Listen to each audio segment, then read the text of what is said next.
that was, you know, I always say it, but it always is. That was awesome.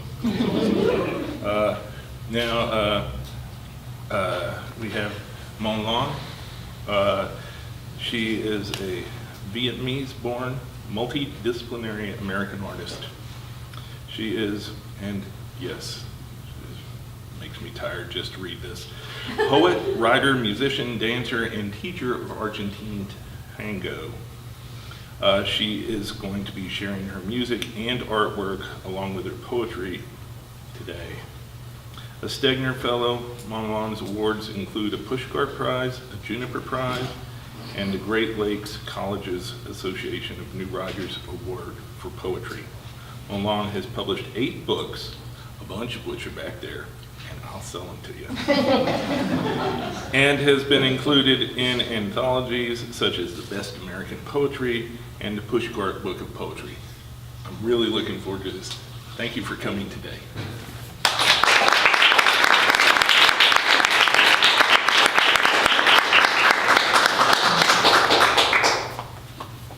Just one second, I want to put on some music. Breathe.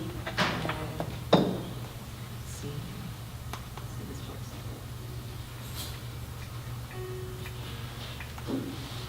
Can you hear that?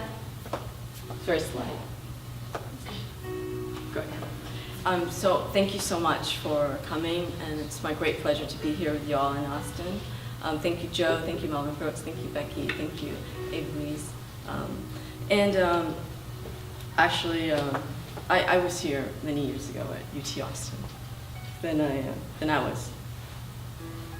was huddled back to Houston to help my parents with their medical office, and I think it was just a little ruse to get me back home. And then I escaped out west to San Francisco, where all the poets were, and then I found myself as an artist and a writer.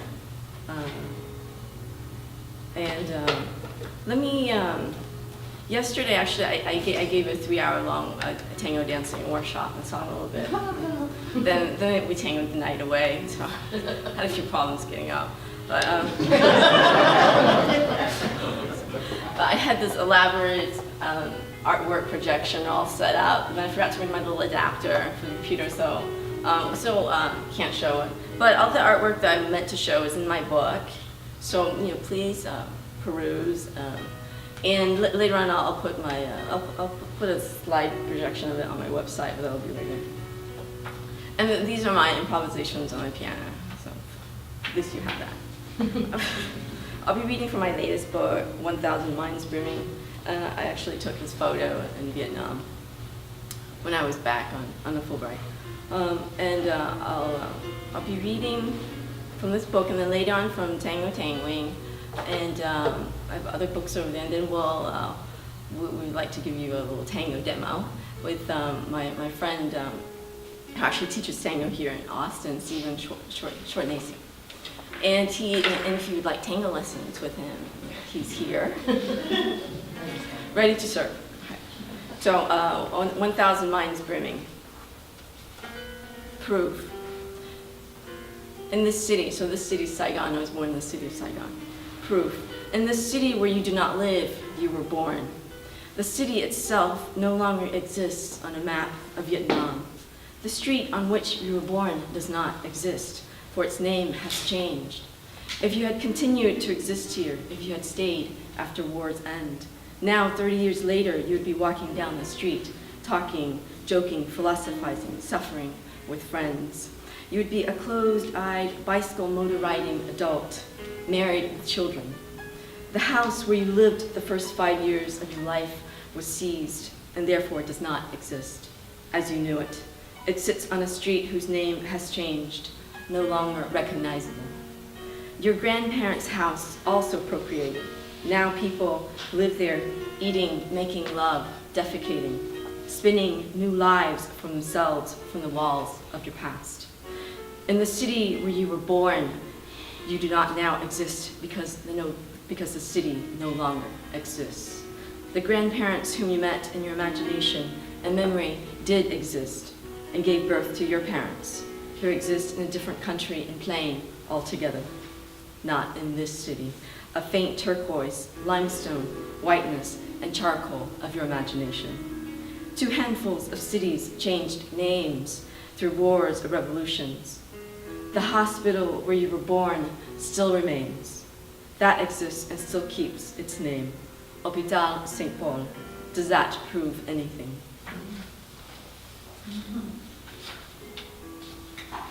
The next one I'll read is called A Bamboo Knife, and it was actually based on this story of my great-grandmother, but my aunt would like to say that's not. But so there are a lot of family disputes. So I had to take out my great-grandmother's name. A bamboo knife, to cut the umbilical cord, but what to cut the hysteria, the mania, the melancholia.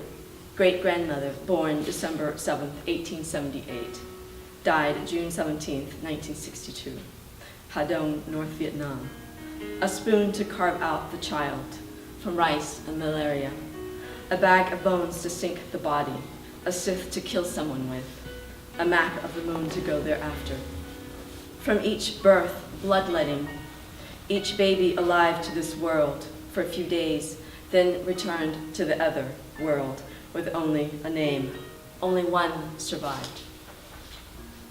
3. 5 fetuses, 5 years of being bloated, 5 years of carrying. The midwife cut each umbilical cord with bamboo. Each time the baby turned porcelain blue, stopped breathing. After a few days, infection, tetanus, it was said. Only one was strong enough to survive infancy. My body could not take the grief. Trembling, crying, I buried each blue child in the cemetery. I was loud, brash, given to fits and sadness. I raised my only child to utter pristineness as I could, although all around us was unrest, always, blackness, a magnetic current of wasps. He learned to treat the illnesses of others in the village, married and had children himself. The years were punctuated with increasing violence, uncertainty. 5. 1954. My only child, his wife, my grandchildren, they have all left, not given me word. While sleeping, I dream of emptiness, an empty egg, an uninhabited coffin. When I wake up, they are all gone. 6. Do they blame me for having a tongue? Perhaps they wanted to cut my tongue. Where have they gone? Even the spirits don't tell me. I pull up my hair, scream for the ancestors, anybody to hear. And then I have more poems dealing with Vietnam and wars, and I was actually born during the war. And don't want to count all the years, but it's actually okay. Let me read. So after California, I went off to teach at the University of Maryland in Tokyo, and we were on near Air Force Base, and so I always saw planes land and take off. So this is so absolutely beautiful to see the physics of the planes land and take off. But where are they going? So I wrote a poem about it. Flight. Large metallic gray pigeons, warm, benign creatures with gentle curves, landing, taking off. Other times, like sharks, B-52 planes. A friend of a friend flew them in Iraq.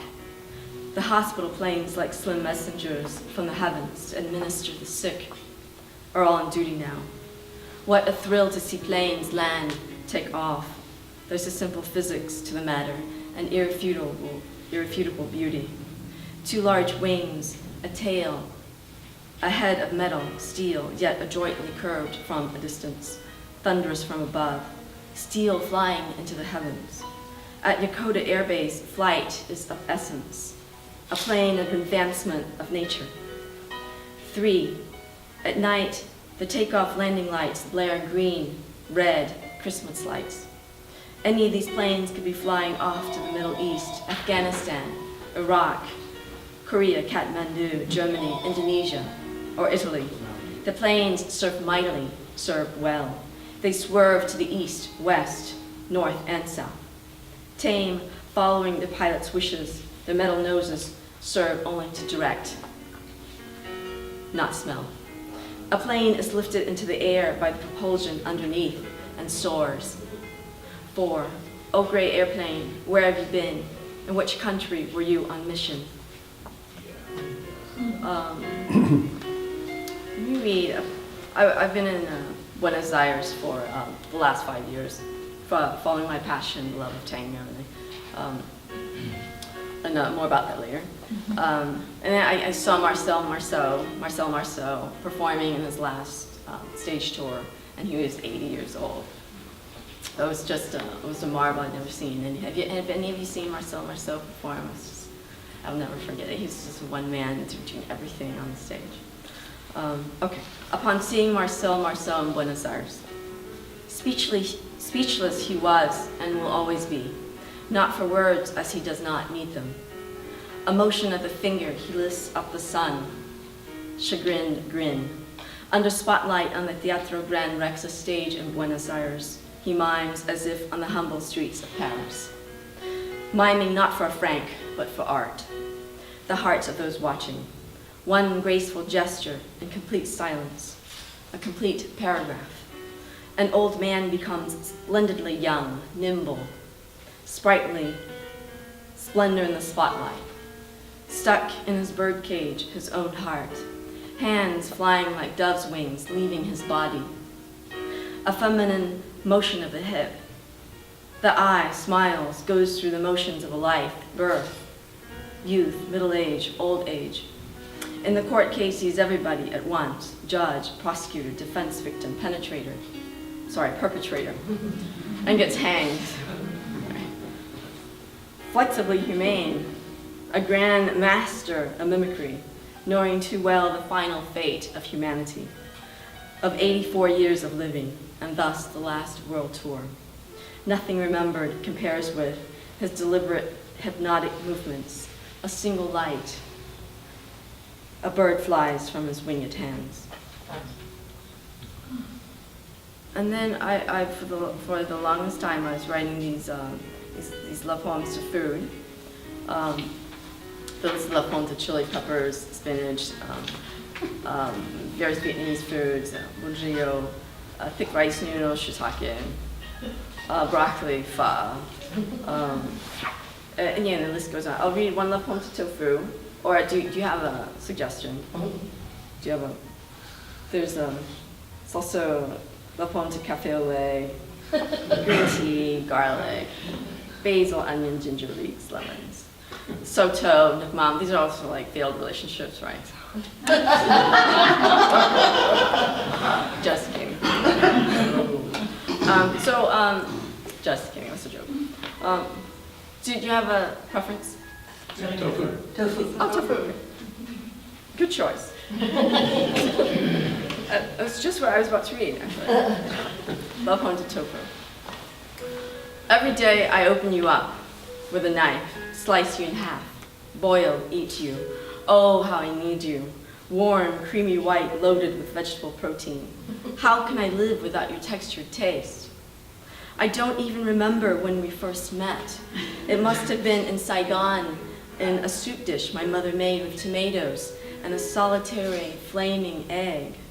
For many years, I knew you made in California, not as good as in Vietnam. But now in Tokyo, you once again become divine.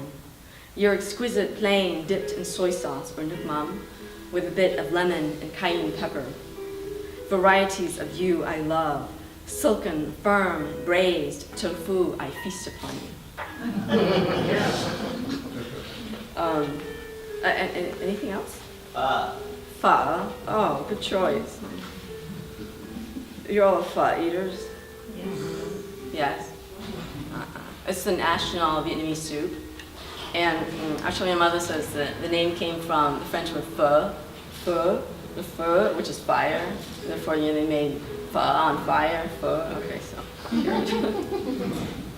Love home the pho. Yes, I'm guilty. I'm not a good Buddhist vegetarian. When in Saigon or Hanoi, I sometimes sneak bowls of you from the vendor down the street for 50 cents or less. Always without meat, bowls of pho, clear fatless broth of chicken or beef. I sneak bowls of you past my other moral self. A secret sin to remind me of days without pressure. Without animal flesh, I slurp you down, only the perfume of you. I slurp you as Asians are wont to do, making noise to make the taste sweeter. I slurp you with fresh cilantro, lemon, mint leaves, dragon pho leaves. I slurp you with hot chili peppers stinging the tongue, fresh green peppers of memory penetrating the palate, rice noodles hanging over chopsticks, ubiquitous legs. The Japanese say you have a simple, elegant taste. Vietnamese know you're never to be colonized. At home, I make you with a vegetable broth, rice noodles and vegetables, your broth transparent, humble. And so, and then, the list goes on. There's, would you like another one? Lemongrass. Lemons? Lemongrass. Oh, I haven't done that yet. Well, thank you for the assignment, Ed. I'll get to work. Cafe au lait. Oh, cafe au lait. That's a good one. So that'll be the last one, and then I'll move on to the tango poem, and then I'll do the tango poems. Love poem to cafe au lait, or as known in these parts, cafe latte. Right. Love poem to cafe au lait.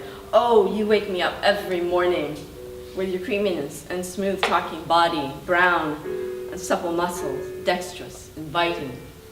Your caramel and froth sing to me in French, and I sing in French all day Edith Piaf or sparrow-like songs.